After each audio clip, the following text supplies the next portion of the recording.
Assalamualaikum warahmatullahi wabarakatuh. Perkenalkan, nama saya Adini Nuzullah Humaira. Di video kali ini saya akan menerangkan materi yang berkaitan dengan utang atau pinjaman negara.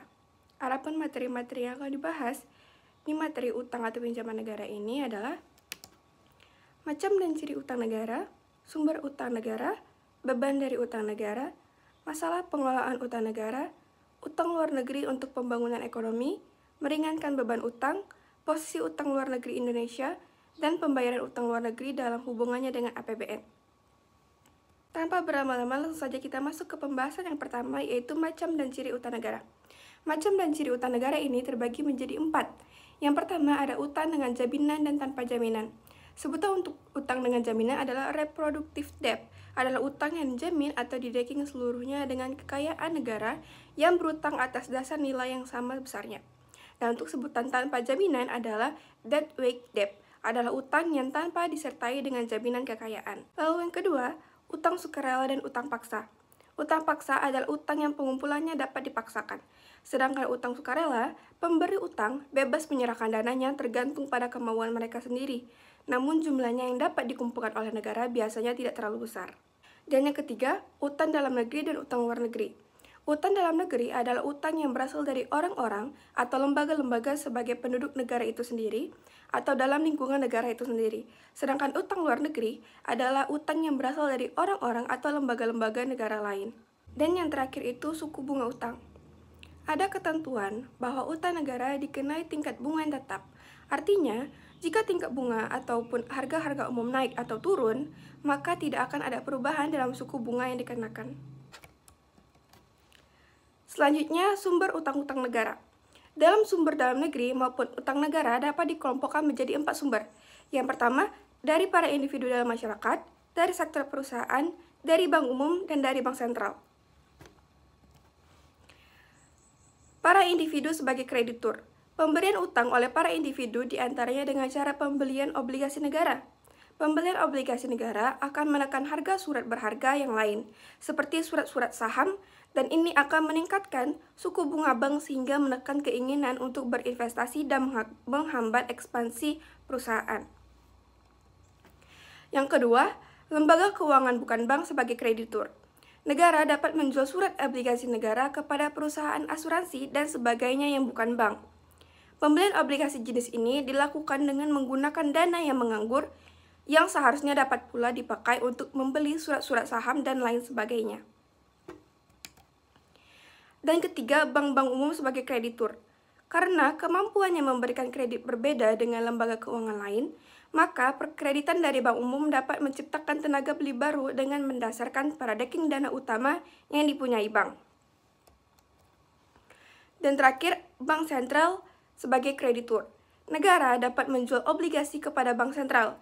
Jika kemudian negara mengambil uang dari bank dan melakukan pembayaran kepada individu-individu dalam masyarakat, dan bila para individu menyimpan dana itu di bank umum, maka ini akan merupakan backingan bank umum sehingga bank umum dapat menciptakan kredit yang akhirnya berbentuk uang girau. Setelah dari sumber utang negara, kita masuk ke beban dari utang negara. Beban dari utang negara ini dibedakan menjadi 2, yaitu beban utang luar negeri dan beban utang dalam negeri. Yang pertama, beban utang luar negeri. Beban uang langsung dapat diukur dengan suatu jumlah pembayaran tertentu dalam bentuk uang baik dalam pembayaran bunga maupun cicilan utang kepada kreditur. Sedangkan beban real langsung yang diderita negara peminjam berupa kerugian dalam bentuk kesejahteraan ekonomi yang hilang karena adanya pembayaran-pembayaran cicilan utang dan bunga dalam bentuk uang tadi. Dan beban utang dalam negeri, hubungannya dengan utang dalam negeri ini hanya berupa pemindahan dana atau kekayaan dalam masyarakat suatu negara. Ini berarti bahwa secara makro tidak akan ada suatu beban langsung dalam bentuk uang yang timbul dari adanya utang dalam negeri itu. Selanjutnya, masalah pengelolaan utang negara. Ada 2 indikator utama mengenai utang. Yang pertama, apabila kita mengukur kapasitas suatu negara guna melakukan pembayaran dalam valuta asing, alat pengukur yang dipakai adalah apa yang disebut dengan debt service ratio. Dan kedua, apabila kita mengukur kemampuan suatu negara dalam menciptakan sumber-sumber real untuk membiayai impor dan debt service. Materi selanjutnya, utang luar negeri untuk pembangunan ekonomi. Peranan utang negara dalam ekonomi semakin meningkat apabila penerimaan negara yang berasal dari sumber-sumber lain terlalu kecil untuk menutup pengeluaran negara, atau karena terlalu kecilnya dana tabungan yang tersedia untuk investasi. Negara-negara sedang berkembang sangat aktif dalam usaha mengejar ketertinggalannya terhadap negara-negara maju. Oleh karena itu, kegiatan-kegiatan negara semakin meningkat dengan program dan proyek pembangunan sehingga jelas bahwa pengeluaran-pengeluarannya juga meningkat. Adapun peran utang luar negeri yaitu utang luar negeri sebagai sumber kapital. Di sebagian besar negara sedang berkembang, terbentuknya akumulasi kapital sangat terbatas karena di samping rendahnya produktivitas, juga karena tingginya tingkat konsumsi baik untuk sektor swasta maupun sektor negara, yang disebabkan oleh meningkatnya jumlah penduduk dan adanya efek primer. Seperti yang dijelaskan di bawahnya, itu faktor-faktornya adalah rendahnya elastisitas permintaan, ketidakstabilan harga, memburuknya nilai tukar, penggunaan barang-barang sintetis dan barang-barang substitusi, dan terakhir tarif dan kuota. Yang kedua, pemilihan antara utang dalam negeri dan utang luar negeri.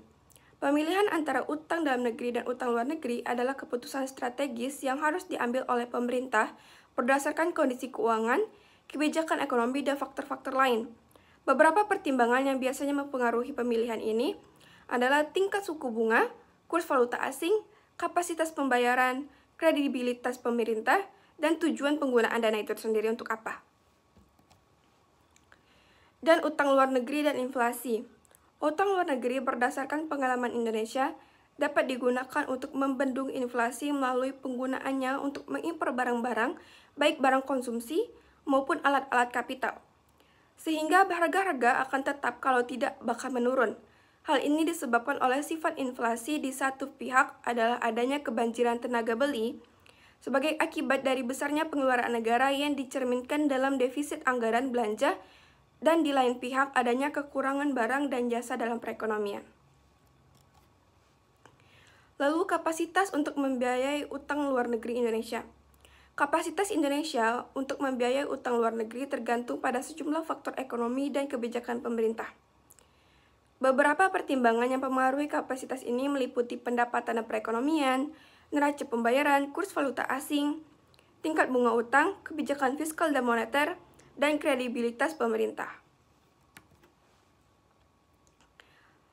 Setelah peran utang luar negeri tadi, kita masuk ke materi yang baru, yaitu meringankan beban utang. Beberapa tindakan telah diambil untuk meringankan beban utang, di antaranya melalui konsorsium bantuan atau sebutannya Aid Consortia. Biasanya, peringanan beban utang ini diperpanjang untuk periode 12-18 bulan dengan syarat negara debitur harus menerapkan program stabilisasi yang disetujui oleh Dana Moneter Internasional atau IMF. Kepanjangannya International Monetary Fund. Masuk ke materi yang baru yaitu posisi utang luar negeri di Indonesia. Perkembangan utang negara Indonesia. Jadi, 10 tahun terakhir yang meliputi 3 rezim kenegaraan, dari Gus Dur, Megawati, dan SBY, negara telah menambah utangnya sebanyak 50,56% dari jumlah utang di tahun 2001. Utang negara meningkat dari 122,42 miliar US dollar pada tahun 2001 menjadi 185,3 miliar US dollar pada tahun 2010, atau meningkat sebanyak 61,88 miliar US dollar atau setara dengan 556,92 triliun atau rata-rata sebesar 55,692 triliun per tahun dari tahun 2001 sampai dengan 2010. Dan selanjutnya, utang luar negeri negara anggota ASEAN. Indonesia merupakan negara yang mempunyai utang terbesar baik pada tahun 1970 maupun tahun 1979, masing-masing sebesar 2,443 juta US dollar dan 13,326 juta US dollar.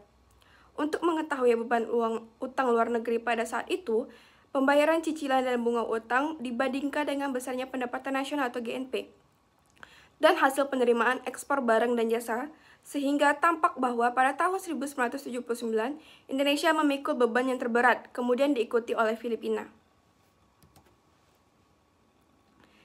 Dan materi selanjutnya itu pembayaran utang luar negeri dalam hubungannya dengan APBN. Ini sama dengan materi terakhir yang akan kita bahas. Pembayaran cicilan utang beserta bunga atas utang luar negeri merupakan beban APBN yang semakin meningkat memberatkan pada tahun-tahun fiskal mendatang. Pada awal Pelita 1, neraca pembayaran Indonesia mengalami defisit hingga 99 juta dolar Amerika Serikat. Kedati pada saat itu utang luar negeri telah diperoleh sebesar 371 juta dolar Amerika Serikat. Pada awal tahun Pelita 2, neraca pembayaran juga mengalami defisit senilai 302 juta dolar Amerika Serikat, di balik utang luar negeri 660 juta dolar Amerika Serikat. Dari materi yang sudah kita bahas, dapat ditarik kesimpulan, perkembangan jumlah utang luar negeri Indonesia cenderung meningkat dari tahun ke tahun. Indonesia telah menjadi salah satu negara di antara negara-negara di dunia yang tenggelam dalam perkara utang luar negeri. Semenjak krisis ekonomi yang dialami Indonesia pada tahun 1998, hal tersebut menjadi puncak di mana kondisi pemerintahan kacau balau dari berbagai bidang dan sektor yang ada, terutama kondisi APBN, sehingga mengharuskan pemerintah untuk mencari dana untuk mengatasi berbagai permasalahan yang berkaitan dengan pembiayaan. Hal inilah yang menyebabkan pemerintah membuka pinjaman kepada lembaga maupun pemerintahan asing, karena dampak daripada krisis tersebut berpengaruh terhadap pendapatan negara. Hal ini tentu saja menimbulkan berbagai konsekuensi bagi bangsa Indonesia, baik dalam jangka periode pendek maupun jangka panjang. Itu saja yang dapat saya sampaikan dari materi utang atau pinjaman negara ini. Semoga apa yang saya sampaikan dapat saya sampaikan dengan baik dan dapat menambah pengetahuan kita serta manfaat kita. Mohon maaf apabila ada salah kata atau salah penyampaian. Untuk itu, wabillahi taufiq wal hidayah. Wassalamualaikum warahmatullahi wabarakatuh.